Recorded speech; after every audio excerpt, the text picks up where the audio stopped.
morning, church family and friends. Welcome to Monday morning prayer and devotion. సండేలో మరి ప్రార్థన చేసుకొని ఆయన వాక్యమును మనము చదువుకుందాం.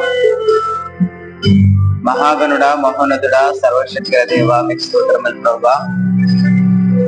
తండ్రి, గతించిన కాలం అంతా తండ్రి మీరు ఎక్కల చోట్ల భద్రపరిచి మరొక ప్రభువా ఒక నూతనమైన రోజును మా జీవితంలో మాకు ఇచ్చిన దేవా, మీకు స్తోత్రములు తండ్రి.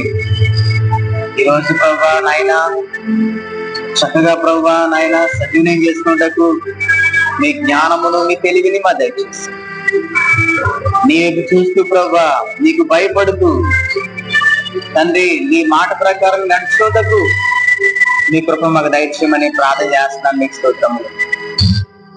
రక్షణకర్త, ఆలోచనకర్త, నిత్యుడగు తండ్రి మీకు స్తోత్రములయ్యా. తండ్రి ఎంతో మంది నాయన అనారోగ్యంగా ఉన్నారు, వారందరినీ మీరు జ్ఞాపకం చేసుకోవాలి. బలహీనలను బలపరచండి, మీరు స్వస్థపరచండి. మీరే రోజంతా మీ కృపలో భద్రపరచండి. మీరే ఘనత, మహిమ, ప్రభావాలు పొందుతామని యేసు నామములో అడుగుచున్నాం తండ్రి, ఆమేన్. ఈరోజు దేవుడు మన కోసం ఏర్పాటు చేయబడిన ధ్యాన వాక్యముగా సామెతల గ్రంథము 22వ అధ్యాయము మనం జ్ఞాపకం చేసుకుందాం. 3వ వచనం, Proverbs chapter 22 and verse 3 మనం జ్ఞాపకం చేసుకుంటే, బుద్ధిమంతుడు అపాయం వచ్చి చూచి దాగును, జ్ఞానము లేని వారు యోచింపక ఆపదలో పడుదురు అని రాయబడింది.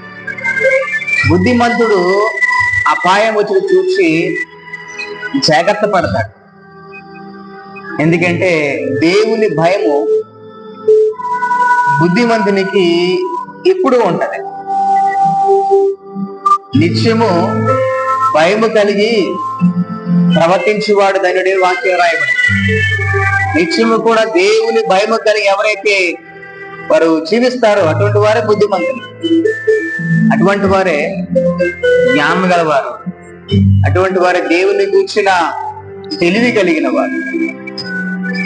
దేవునికి భయపడు వారు ఎప్పుడు కూడా అపాయంలో వారు పడిపోరు. ఎందుకంటే దేవుని భయము వారిలో ఉంది. కాబట్టి బుద్ధిమంతుడు అపాయం రాగానే, అపాయం వస్తుందనగానే బుద్ధిమంతుడు వెంటనే జాగ్రత్త పడతాడు. ఒకవేళ అదేనా దేవునికి అయిష్టం ఉంటే కనుక, దేవుని హృదయానికి బాధకరంగా ఉంటే కనుక దాన్ని తప్పించబడతాడు. దాని నుంచి దూరం చేయబడి దేవునికి మహిమకరంగా జీవిస్తాడు. దేవుడు మనతో మాట్లాడుతున్నాడు, బుద్ధిమంతుని వల్లే మనం జీవిద్దాం. అయితే జ్ఞానం లేని వారు ఏం చేస్తారు? వారు ఏమి ఆలోచించరు. ఇంకా వారు దేవుడి గురించి ఆలోచన వారికి ఉండదు, దేవుడు వాక్యం గురించి భయం వారికి ఉండదు, తన కుటుంబం గురించి ఆలోచన ఉండదు, తన ఇరుగు పొరుగు వారు ఏమైనా అనుకుంటారనే భయం వారికి ఉండదు. అంటే టోటల్గా వారి దృష్టి లోక వైపు తప్ప దేవుని తట్టు లేదు. కాబట్టి వారు యోచింపక వారు ఆపదలో పడిపోతారు.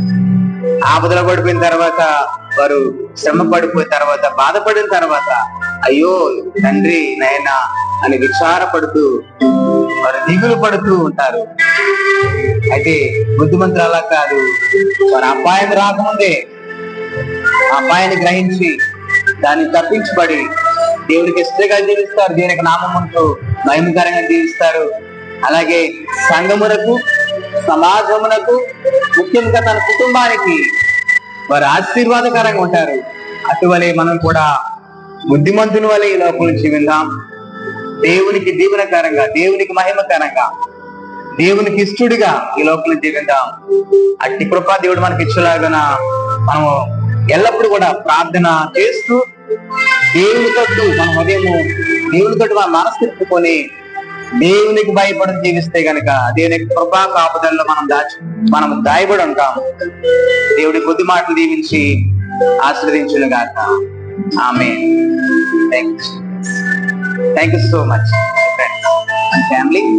Be the light.